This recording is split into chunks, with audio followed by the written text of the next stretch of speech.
year was 1969. The Vietnam War was at its height. Man landed on the moon, and BBC Television News moved to a new home, a futuristic television centre first conceived in 1949. This is BBC Television News. Television news in those days was a macho business and involved an awful lot of smoking. I would have thought there might have been some point in having him explain this. There were some women. One became a star. About a car connected with an alleged bomb plot. Visiting the old studios, she remembered what an exciting place it had been to work. Everybody was working on typewriters, so there was a noise. There were banks of televisions everywhere where the material was coming in on film from people who were foreign correspondents working abroad. And there was such a buzz about the place. It was, I think, every news man or woman's dream to come and work at Television Centre in television news at that time. VT20. 5, 4, 3... From these studios and their successors, the BBC covered history as it happened.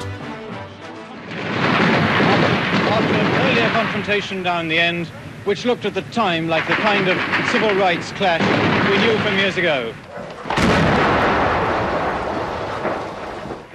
I'm not allowed to say how many planes joined the raid, but I counted them all out, and I counted them all back.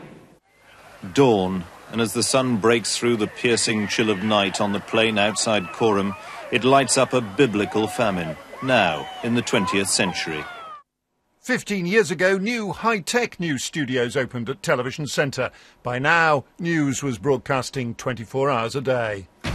Terrorists attacked the heart of America with catastrophic loss of life. Bankruptcies, bailouts and trading bans triggered the most tumultuous week on world markets in living memory. Reporters risked their lives. Get security. And sometimes Television Centre made the news. And I do apologise if you're hearing quite a lot of noise in this studio at the moment. I'm afraid that we have rather been invaded by some people who we hope to be removing very shortly. That was an IRA bomb. So from tomorrow, these studios and this, frankly, by now rather shabby newsroom will have shut down. But the show goes on. Television news and joining radio news and the BBC World Service at a new home in central London. Nick Hyam, BBC News, for the last time at Television Centre.